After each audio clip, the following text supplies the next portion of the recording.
This is the ECG Golf Club.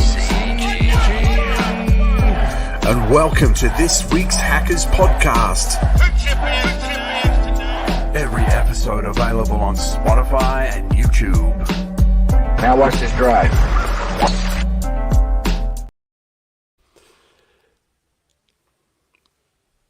Hey there, sports fans. Ashman here. Welcome to the ECG Hackers Podcast. This is episode 15. Great to have you here. We've had a couple of weeks off. Coming up in the next 60 minutes on the Hackers Podcast, we'll have our two regular segments. The Who's in Your Four Ball, and that's going to be Viking themed. Obviously, because we've got the Valhalla PGA Championship coming up, starting tonight, actually. And then we've also got Ripped or Yipped, and we're going to do a brand new segment called Obsessions Weekly as well, which is about most of us golfers have an obsession about something, whether it's balls, clubs, markers, collectibles. That's what it's going to be all about. Joining me, as always, my good friend, the ECG Brains, Zook. How are you, brother? I'm travelling well, Ash. Good to be here and good to be back on the airwaves. Certainly enjoyed the break. There's plenty of golf that you probably missed the opportunity to digest and talk about, but certainly there's nothing like the anticipation leading into a major weekend. So fired up for a big show. Yeah, man. I mean, the Masters, I literally must have got about 3 hours sleep for about 4 nights in a row, Chris, and I'm going to do the same thing. I'm going to indulge. I'm going to indulge, especially with our fantasy draft that we did last night. I'm really keen. It just gives that added dimension of, viewability. Joining us each week, we're going to have a special guest. This week's special guest, I call him the Ball Doctor, Tim from Discount Golf Balls. Welcome to the show, brother. That's not coming across as well as you'd hope. The Ball Doctor. The Ball Doctor. You could get a cream for that, I'm pretty sure. Yeah. I'm happy to be here, guys. I love man. Love to talk, and that works well for you guys on the podcast. Yeah, man, absolutely. Obviously, if you are after some golf balls, check out the description on YouTube. It's discountgolfballs.com.au. Grab yourself some awesome golf balls. But as always, Zook, let's head over to the newsroom with you, brother. Let's get this show rolling like a perfect putt and head over to Zook in the ECG newsroom. Over to you.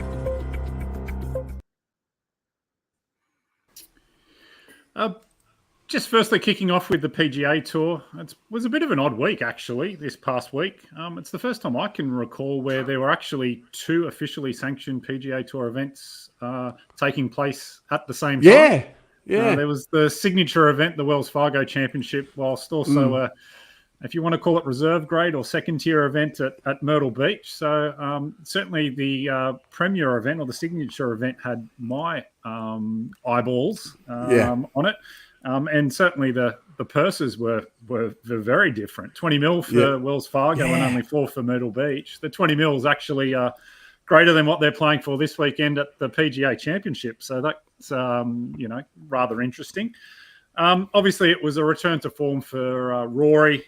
He battled Xander all week, but certainly asserted himself better on the Sunday and ended up shooting around a 6 under and to go on to win by 5 strokes. So he's certainly in form leading into the PGA Championship. But as much as the golf was entertaining, there was really a couple of interesting rulings across those 2 tournaments that I wanted to talk about and get your thoughts on. And awesome. I'll grab some images just because words probably won't necessarily capture the situation here. But the first one I want to dive into was the ruling that Xander obtained on the during the first round. So I'll just put up an image on the screen here for our viewers at home.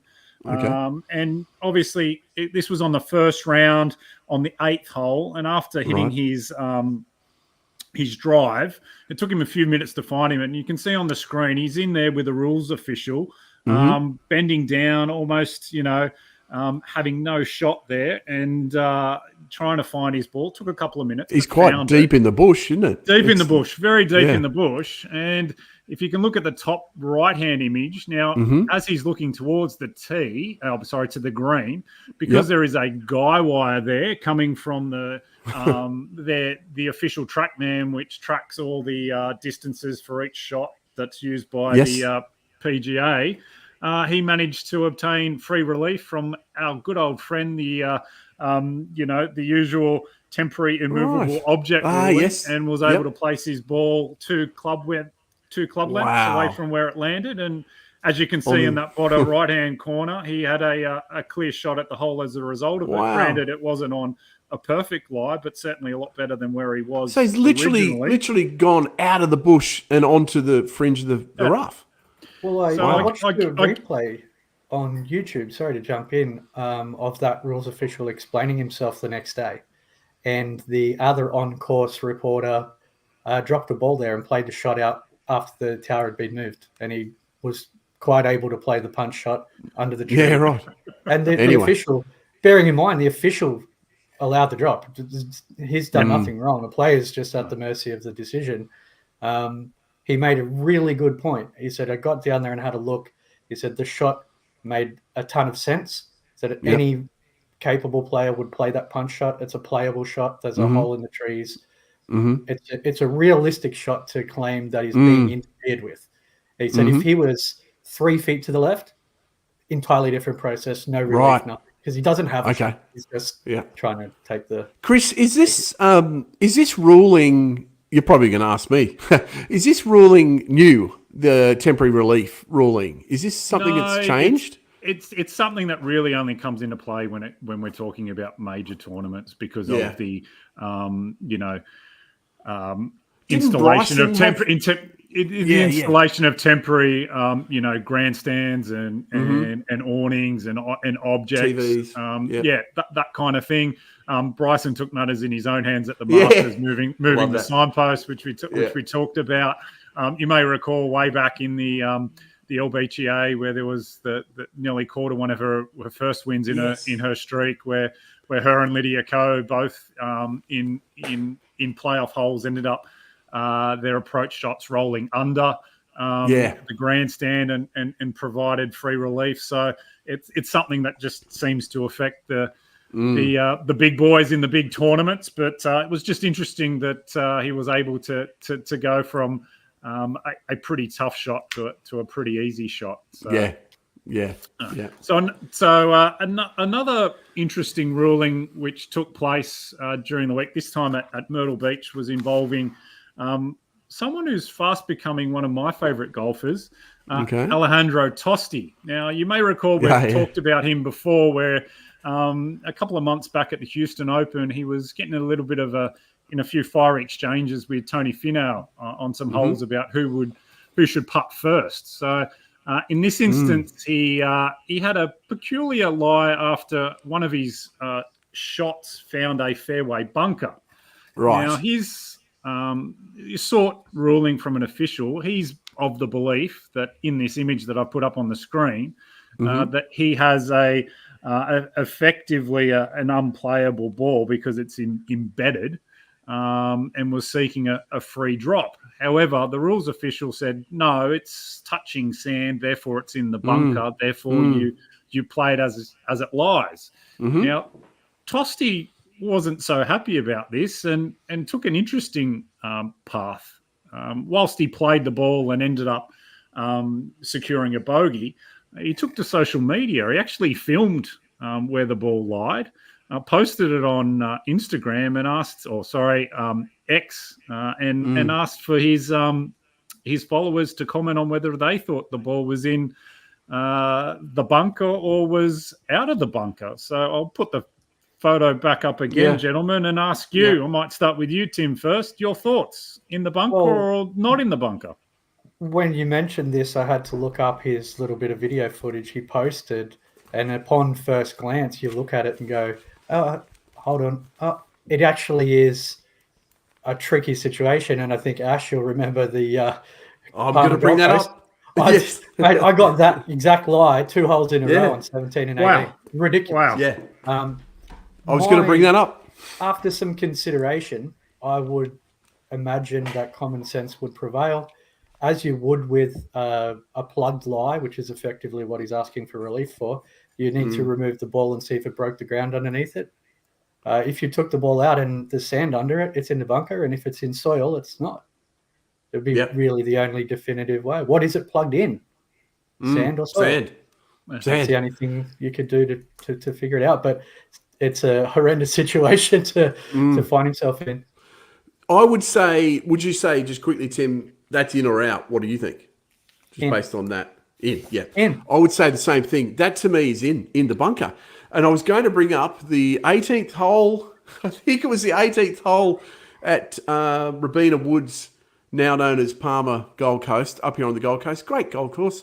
18th hole. Tim was looking to shoot about, 86 or so? Oh, that was after I lost 2 shots with that shot on the 17th. Yeah. On the fly. Oh, it was the 17th. Yeah. He was literally almost exactly the same, and you had a crack, couldn't get it out, tried again, I think, and then went across the other side. So, yeah, man, look, you did it. He should have to do it, Chris. Well, he did, but I don't know. Cool. I'm probably, maybe I'm biased. Maybe I like the fiery Argentinian, but for me it was, I think there was a bit of dirt between the ball and not just it was lying in his hand. But, okay. But anyway, I'm dealing with grainy images, and perhaps my heart is leading my head with my final thoughts on that.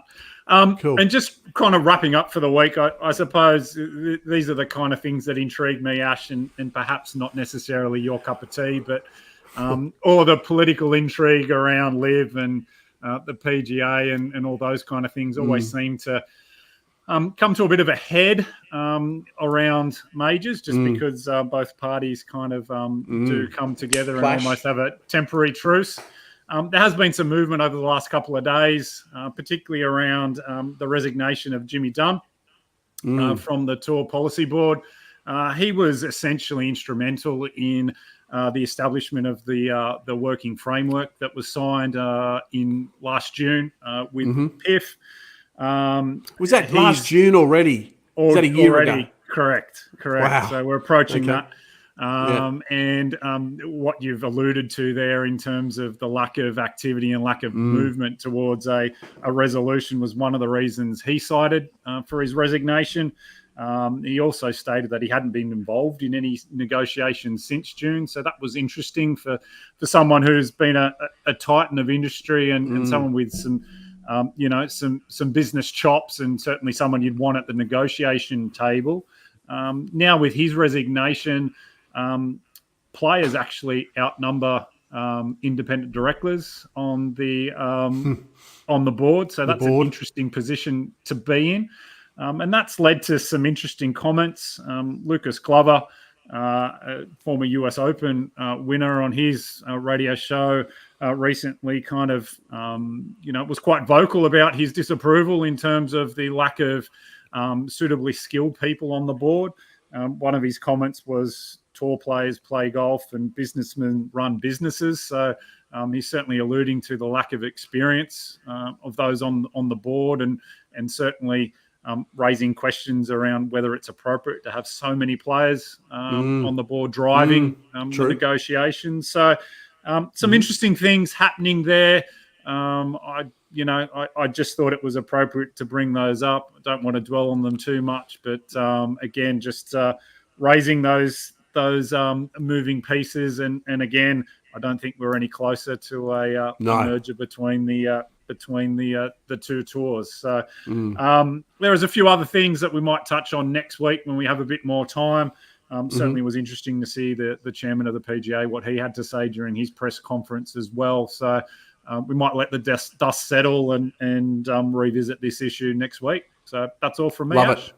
Thank you. Coming up after the break, a new segment called Obsessions. Brand golf balls up to 70% cheaper than retail. We're one of Australia's largest sellers of second-hand golf balls, so you save big time. Discountgolfballs.com.au. Never pay full price again.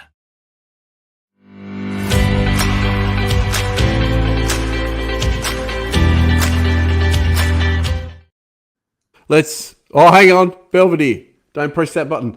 Let's indulge in a bit of obsessive talk. I know a lot of us golfers have at some stage been obsessed by something, whether it's a new set of wedges, a new driver, a new golf bag's my latest thing. And I've been doing a lot of research on those little travel bags you've been a fan of, Chris. But this week, because we've got the ball doctor downstairs, sorry about that, you're going to be called that all the time. Dr. Tim from Discount Golf Balls. We really wanted to delve into this subject of golf balls. And we really want to pick your brain, and we'd love for all our listeners and viewers, wherever they are around the world, to get some tips and a bit of your knowledge on what the best golf ball would be for different players around the world. So I guess what are the key factors that differentiate all these different golf balls out in the market there, Tim? Over to you, brother.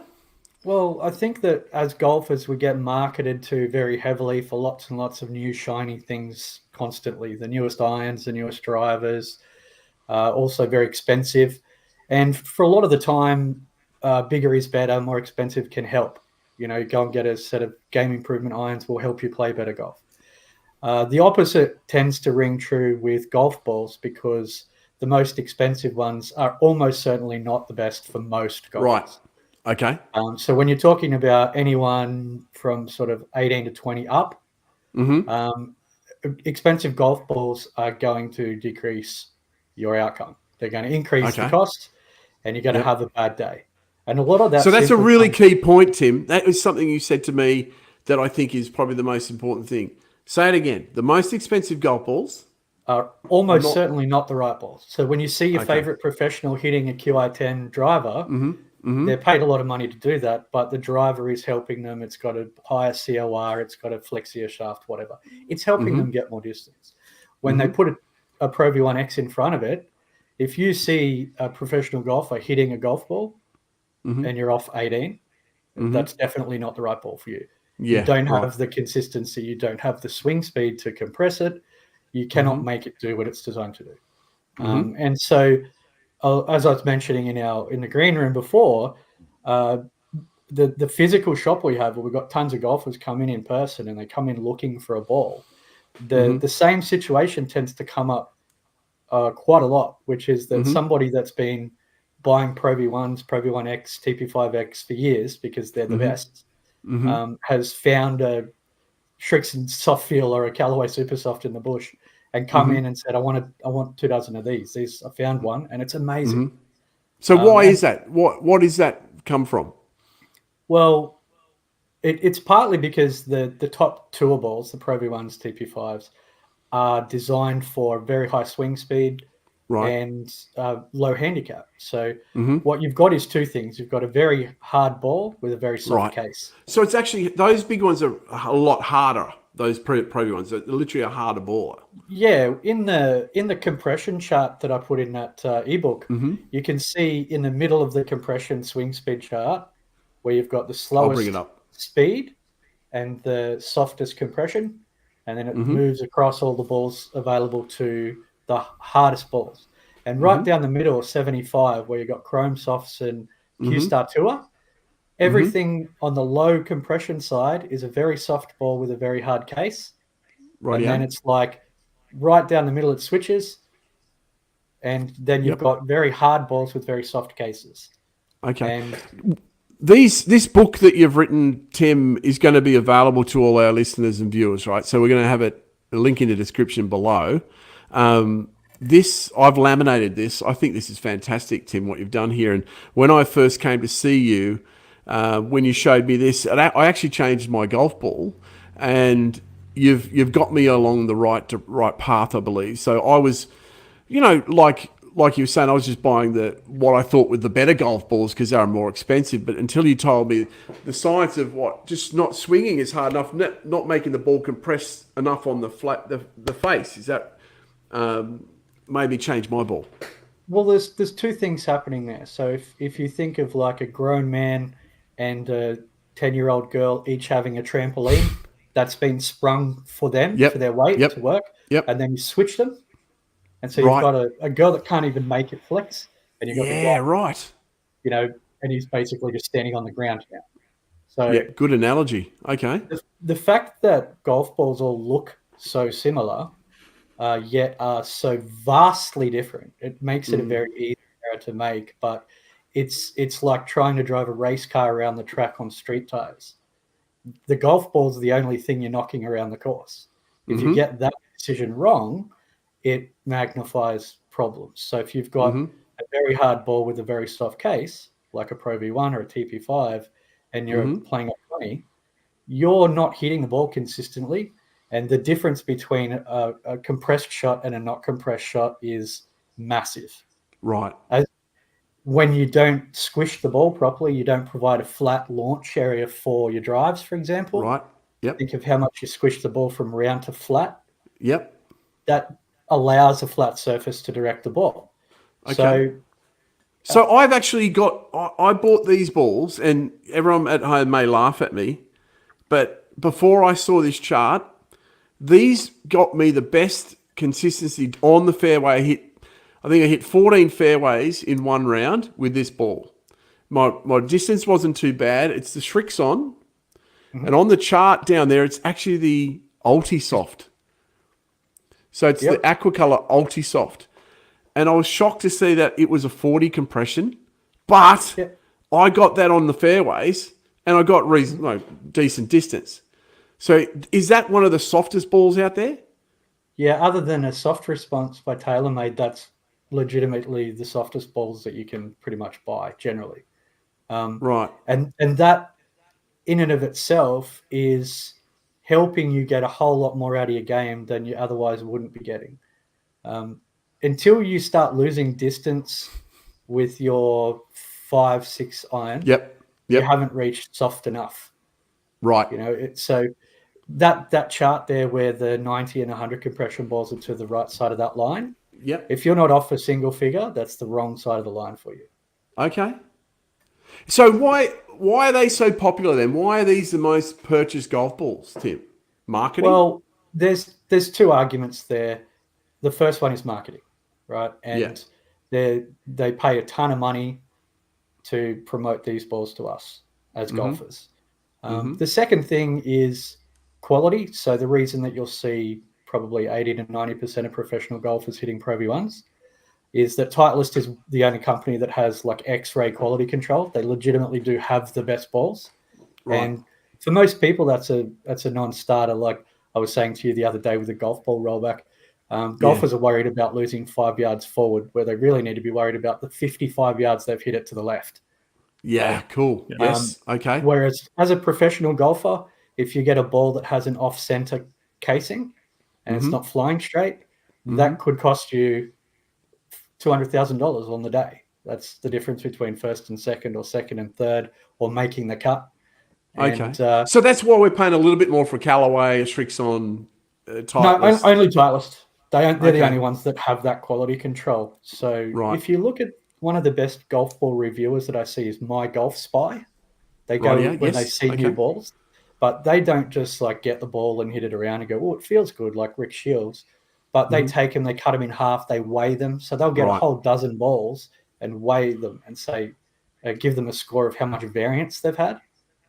They also have a compression tester because when you get a box of 90 compression balls, they could be anywhere from 82 to 95. And so that variance is not really an issue for most golfers.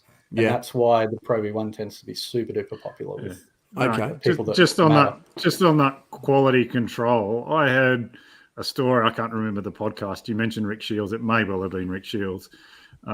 This is going back a little bit. This was to do with Bernhard Langer, and this is probably pre, X-ray, quality control type levels. But he, when he was playing for, a Wilson guy, he would go to the factory and see the robots hit the balls, and the ones that went straight, because they should go straight, seeing it's a repetitive motion, he would take.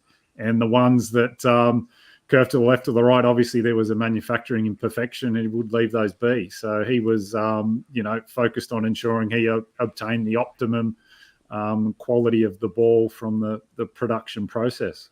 Well, would he actually play that ball that's been hit by the robot? So that was a test ball, and he'll take that one. Yeah. Well, I guess now we have these amazing things where you put the ball in and it spins it around, Tim. you give you the center of balance.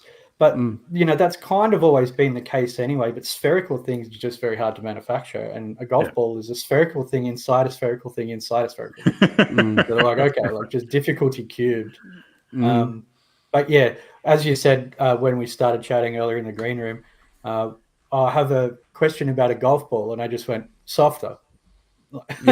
It's almost always going to be the solution. Yeah. So can I book an appointment now with you, Tim? So can I get a diagnosis? So, I don't have to get a rubber glove in the ball. Ash just cursed me. So in terms of my game and the like, in terms of swing speed, is driver the one that you need to make the assessment?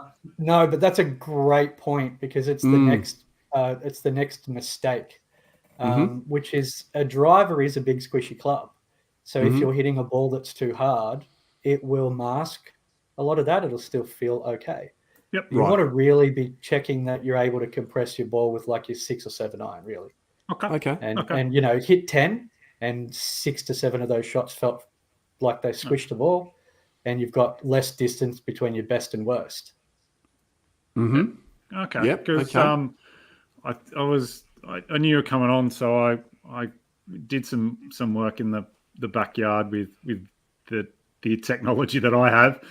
In terms of driver swing speed, I'm probably averaging around 100 to 105 mph, and then in terms of iron, I think with my 7, it's about call it 75 to, if I really go for it, 80 mph. So I currently play I'm a bit of a Mizuno fan, so I currently play the RB 566, which is their kind of bottom tier ball, which is a 2-piece.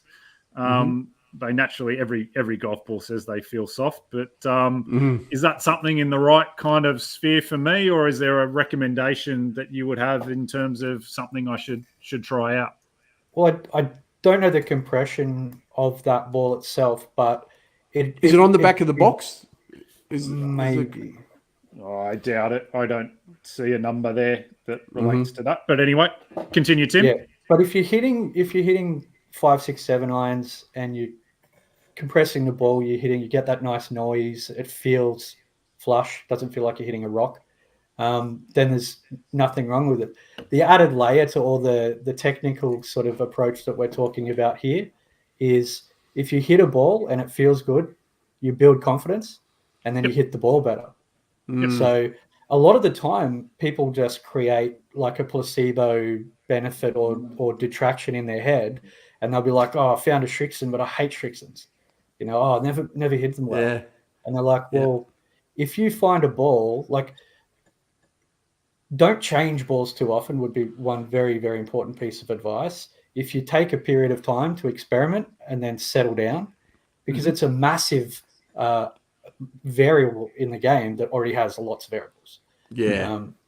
So good point. Take a few balls out, play, 4 holes on one ball, then switch to a different one, then switch to a different one, so that you give them a fair chance to even out on the day, and don't just hit one shot and go, "Oh, flushed it." It's amazing. Pick a ball you're comfortable with. Pick a ball that you just like as much as technically is correct, and try and stay to the left-hand side of that line. So you're talking about, Chrome Softs, AVXs. I think bang for your buck, performance-wise, quality-wise, distance-wise, the best ball on the market would be the Q-Star Tour. There's just no going past it. Like, it's a 75 compression. It suits so many people.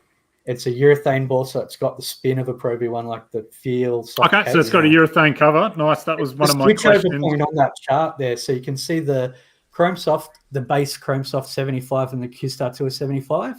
Yep. That's the exact point where the balls switch from soft middle, hard outside to soft outside, hard middle. Right. And the Q-Star Tour is right on that threshold.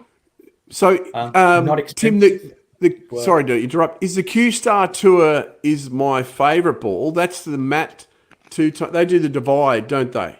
Is that the blue and yellow ball, the Q-Star Tour? Well, that's Q-Star. That's the Q-Star divide, and then the one you got in your hand is the Z-Star divide. That Z-Star. Yeah. Right.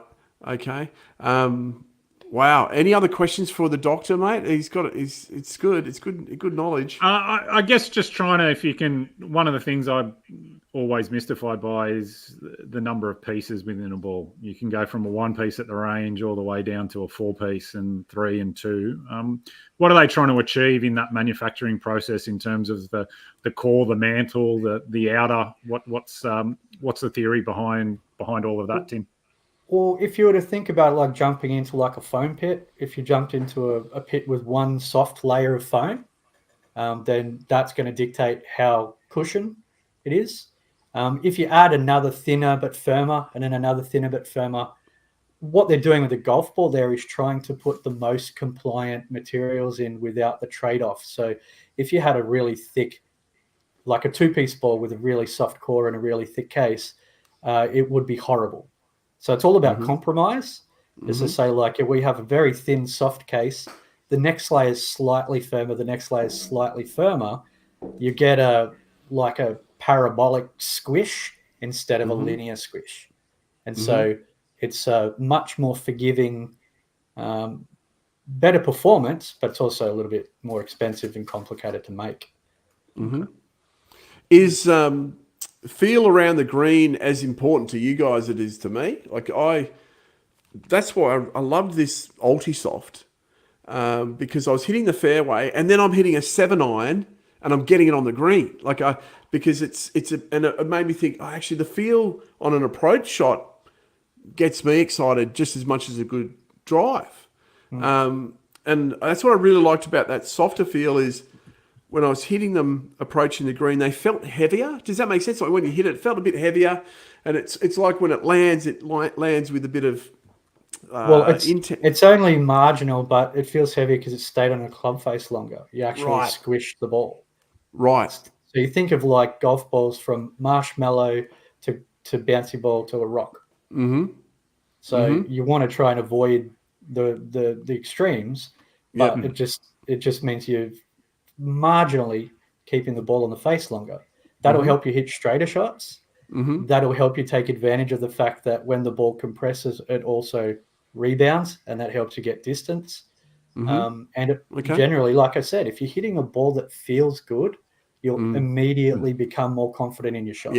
And that's going to have as much or bigger effect as having a better ball. Anything else is just being confident. Totally. Which leads me to a major question about, is golf, 50% mental, 50% physical, or is it, more mental than physical? I'm convinced it's 95% mental, 5% mental. Yes, that's right. That's right. That's awesome. So don't forget, in the description below, after you've liked and subscribed to our channel, you can download the book that we've been talking about, which Tim's created, and he's from discountgolfballs.com.au. Some awesome information. Yes, mate? I was just going to say, just a following on point for that guide, it's like super simple. It doesn't get to even the layer of complexity of like how many pieces the balls are, because for most people, something that they can afford, so they're not crying into their lunch when they're losing $8 into the bush every second hole. But it's just a simple process to say, all right, I swing this fast, my handicap's this, I can spend this, and pick accordingly. So it's not complicated. Most people really good point. I remember I've been playing golf since about 1983, and I remember golf balls. They used to have the ones called Balata golf balls. Remember? So they literally felt heavier. They were very sticky off the club, and they would you could spin them backwards, even for someone like me. They seemed really rubbery, and then when you cut them open, they had rubber bands in them. Yep. Remember so those? Balata is actually the name of the tree they get that rubber from. The rubber. Oh, is it really? That's why they call it Balata, yeah. Right. And that was the round core balls. So if you hit them that's right. a couple of times, or you hit a cart path and they just go like an egg shape. Yeah. And you cut them open, they everywhere. Yeah. You used to see them on the golf course like a lawnmower would go over one, there'd be rubber bands everywhere. Yeah, right. Yeah, so that like was the rubber. Titleist Tour Professional 90 and Tour Professional 100 before the. Are the pros?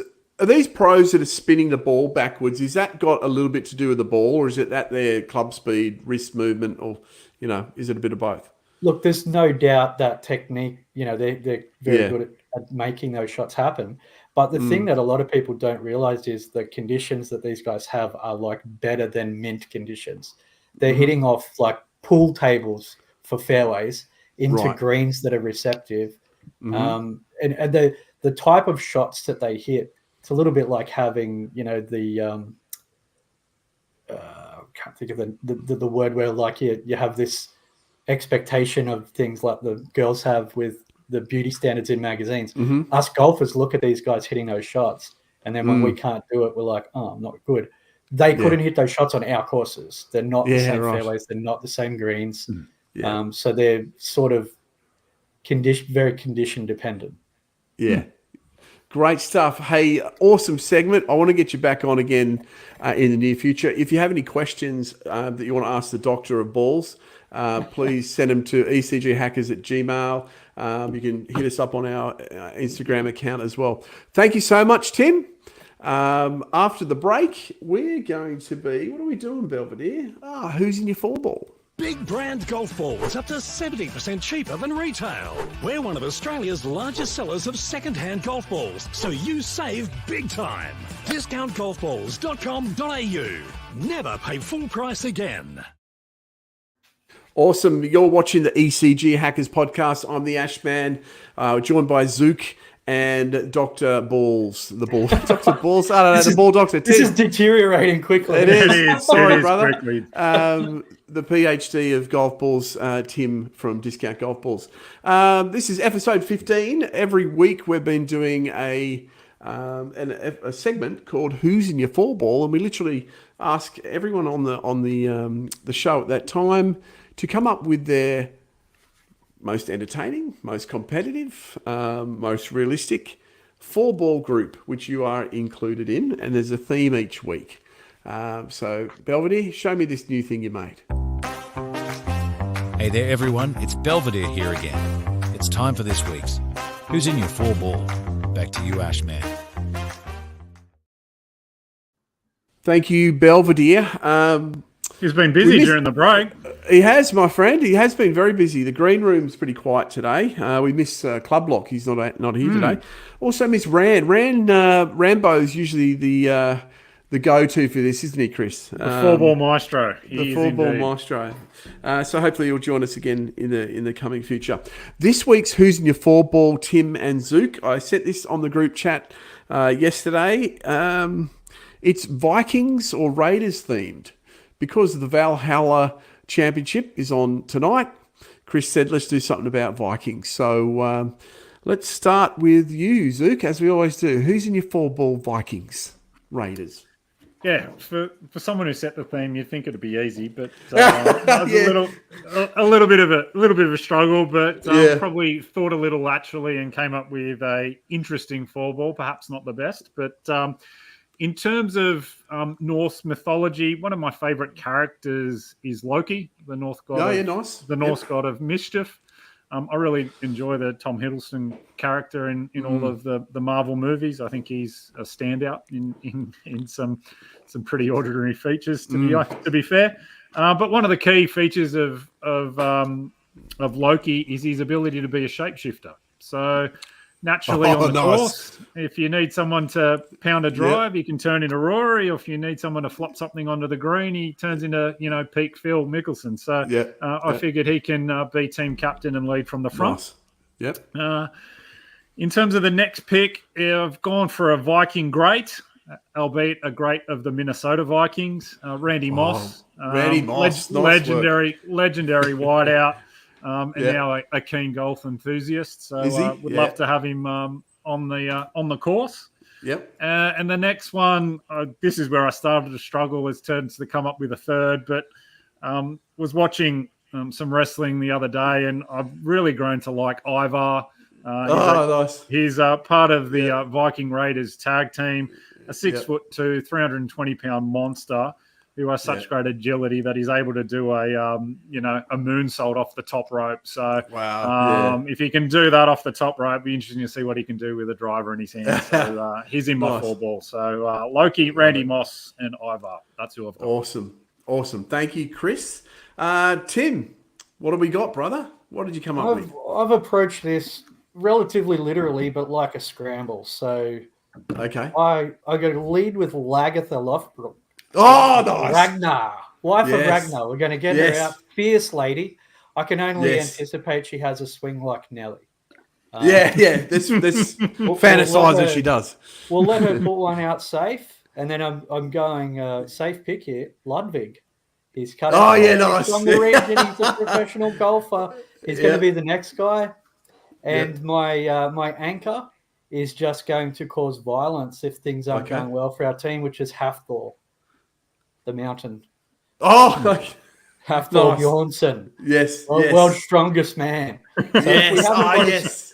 if we haven't got a ball in play by the time he's coming in, he's just going to throw the competitors down the fairway.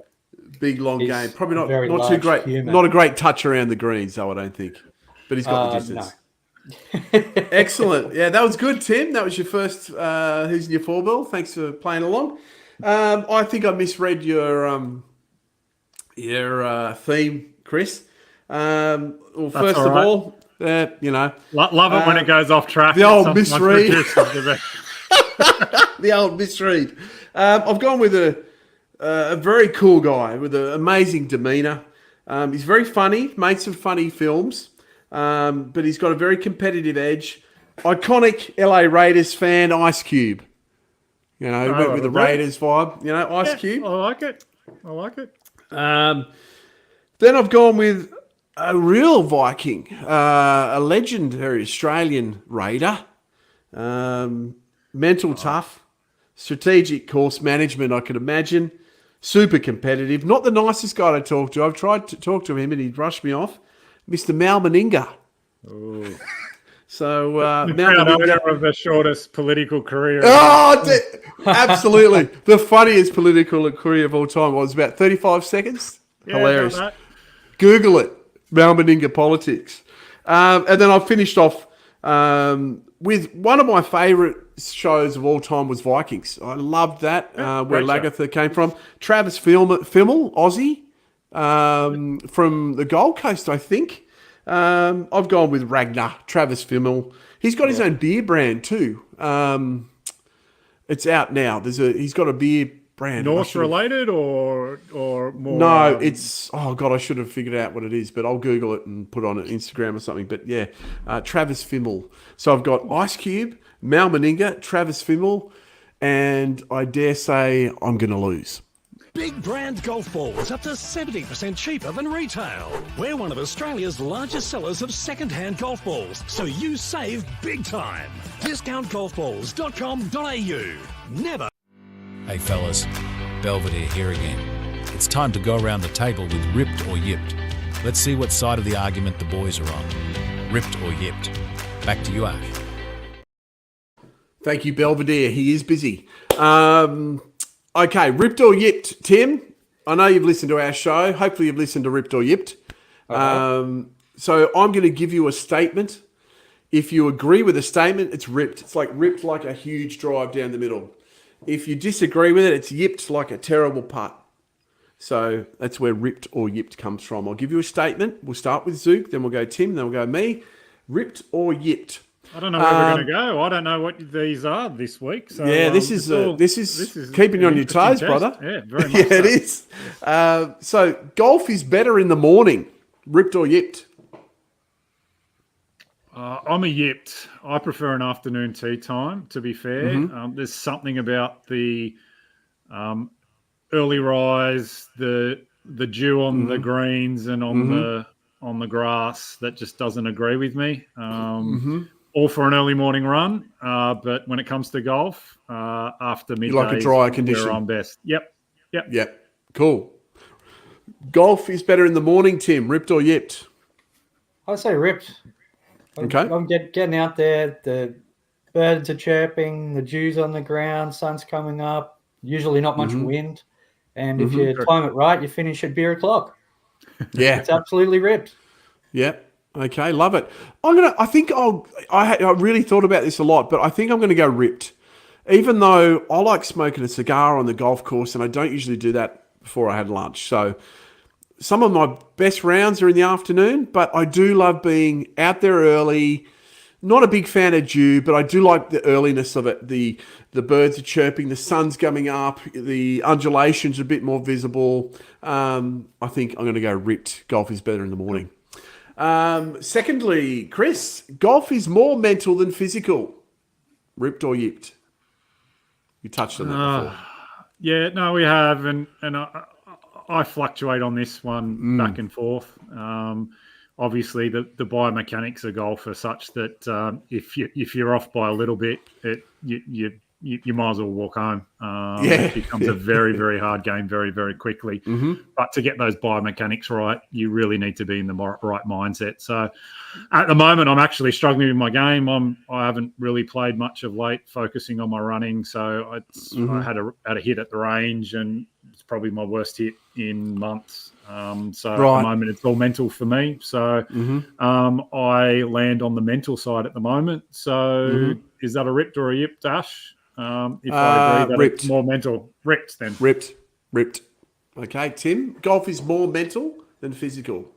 I 100% ripped. Absolutely. And it's the only way you can rationalize some of the wild technicalities of swings these days, where you've got, there was a period of time where you had Tiger at the top and Adam Scott and Rory, and they just have the most technically correct swings ever. And then you've got Jim Furyk, which for a long time was the lowest scorer in PGA. Yeah. And you've got like Matthew Wolff, longest driver in the PGA. Yeah. I think it's 100% mental, but we make it physical. There's so many people of all shapes and sizes that are able to get around a golf course in par or better. It just can't be physical. You just have to. And I've heard a lot of interviews with PGA professionals saying, like, I've met tons of guys growing up as a junior, and I've played with guys that can hit the ball way better than me, but they didn't have the mindset to be a professional golfer. They just couldn't hold it together. So I'm ripped on mental. Yeah, I'm going to go ripped as well. I played, used to play a lot of cricket, a lot of hockey. That's physical. Golf, I think it's mental.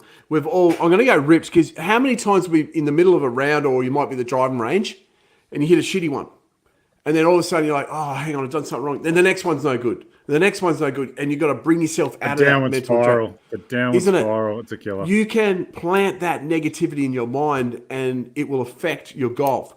I'm a mid-handicapper. I'm a 14 or 15 at the moment. I try my best to just enjoy the game mentally, and just let the game roll on. So the clue's in the name of the segment. Yips don't exist in the physical world. It's not someone didn't lose their true. arms didn't fall off. It's all up here. Yeah, true. 100%. All right, ripped or yipped? Playing in a tournament is more fun. Ripped or yipped? I'm not qualified to answer this question because I've never played in a golf tournament. Let's say competitive grouping, even like, say, when we get together, the Hackers. Yeah. Oh, look, I put it this way. If it's team-based, ripped. I love playing in pairs and four ball and foursomes, that kind of stuff. Growing up, always played team sports. So if it's in that group environment, in that team environment, ripped. But individual, like I said, I haven't partaken, so I probably can't comment there. Tim? I quite enjoy the rare opportunities to play weird formats. So definitely ripped for tournaments, like where you've got four balls or Jensen's, or just different than your white marker Stableford comp round on Wednesdays and Saturdays. So I'm going to say it is more fun. The stakes are higher. Something bigger is happening. If you're not trying to get better or beat someone, it's just a really long walk. Yeah, true. Yeah, so you're on ripped. There's two rips. I'm going to go ripped as well. Sorry to be so consistent there, but I love getting together in a 2-ball or 4-ball. I love the strategy of a 4-ball. I played with 3 ladies at one of the greatest courses in Australia, Sanctuary Cove, the other day, Tim, and we played.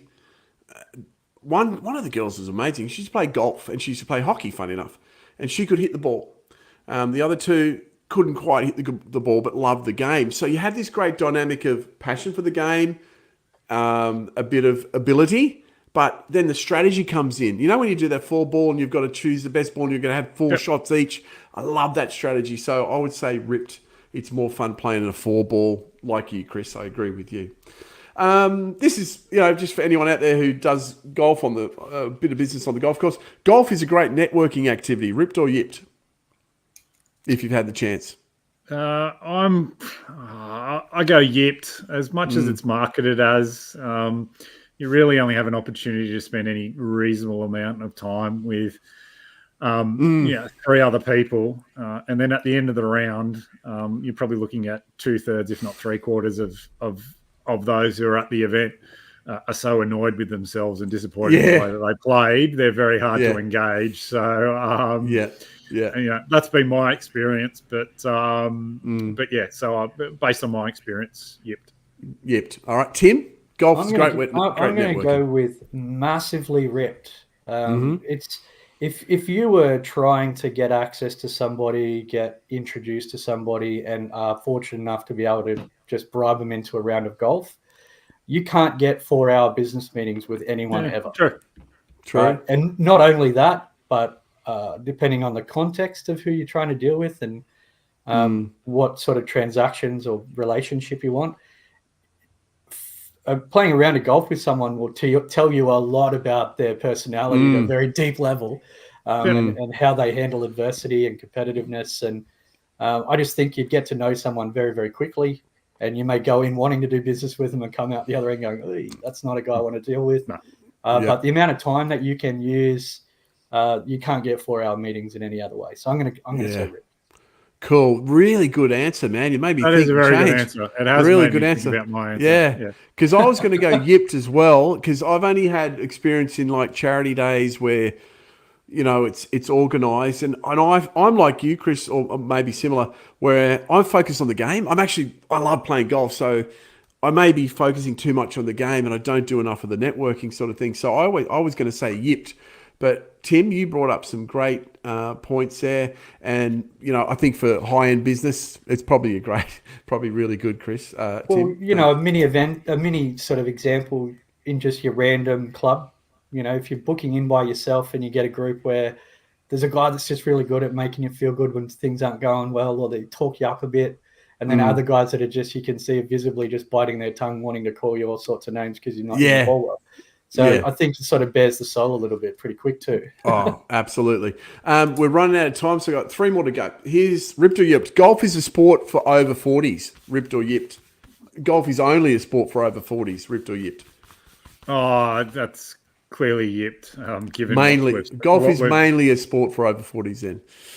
The reality is it probably is, given the time required and the cost involved, is the obvious answer. But I think that's yipped. There's plenty of opportunities to play golf. You don't need to play 18 holes to play golf on a course. Now with, the top golfs and swing cities and putt-putts, there's other avenues and shorties. There's other avenues for people to get engaged with the game. So you don't necessarily have to play 18 to say that you play golf. So I say yipped. There's ways to get involved.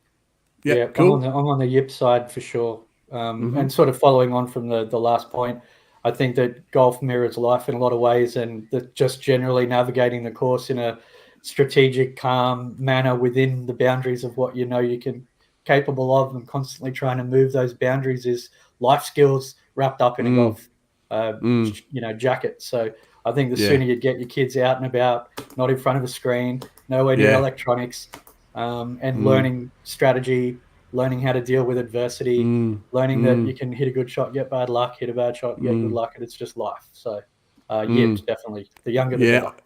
Yeah, cool. I'm going to go yipped as well. I think for so many decades, we've been sort of led to believe it's an older man sport for retirees. But no, I got into golf very young. I would say yipped. I'm trying to get my son into it. My wife's sort of showing some interest. So definitely try it if you're a youngster. And actually, funny enough, we have a massive amount of our viewers on YouTube are from, funny enough, Indonesia. So the game has grown so much to a different viewership too. So the age and the international likes of it. Last one before we're going to wrap the show up for the week. Golf should not be an Olympic sport. Ripped or yipped? Golf should not be an Olympic sport. This is a tough one. My philosophy is, unless the Olympics is the pinnacle of the sport, it shouldn't be there. And there are plenty. The pinnacle of the sport isn't the Olympics, so golf should not be there. So as much as it hurts me, yipped. Golf shouldn't be in the Olympics. Yeah, I'm 100% in agreement. Like, it's not really, to me, at least in my mind, to the spirit of what the Olympics is, which is really timed, performance-based kind of high-energy sports.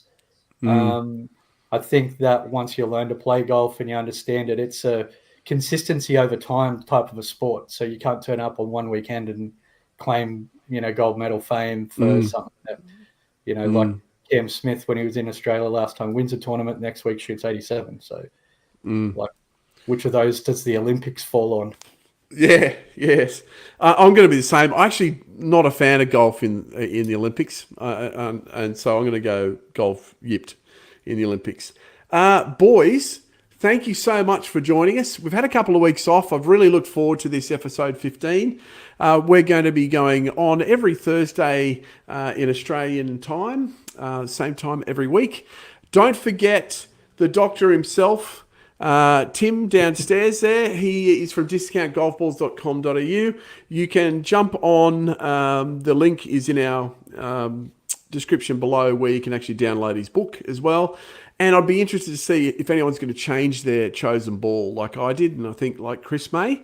Yeah, I think I'll definitely give that Q-Star a crack. Yeah, awesome. I think Dooley's onto those Q-Stars, isn't he, Tim? You got Dooley onto those? Yeah. Tim, thank you so much. Instantly was happy with that. He's like, wasn't he? Anyway. But Dooley, he's probably watching us now. He is infamous for picking the balls out of the rough and giving them a crack. So I'm so glad he's consistently on those as well. Thank you so much for joining us, Tim. It's been a pleasure. Thank you for having me. Zook, or as always, brother, thank you so much. I'm going to be going and watching the golf. It starts in about an hour and a half here in Australia, and I'll watch the first few hours, go to bed, get back up in the morning. I'm lucky I work at a TV station, so there is TVs everywhere, which is really cool. Thank you so much, boys. It's been a pleasure. You've been watching the ECG Hackers. See you same time next week. You're listening to the ECG Hackers Podcast. Don't forget to like and subscribe. Each week we are dropping a new episode which you can find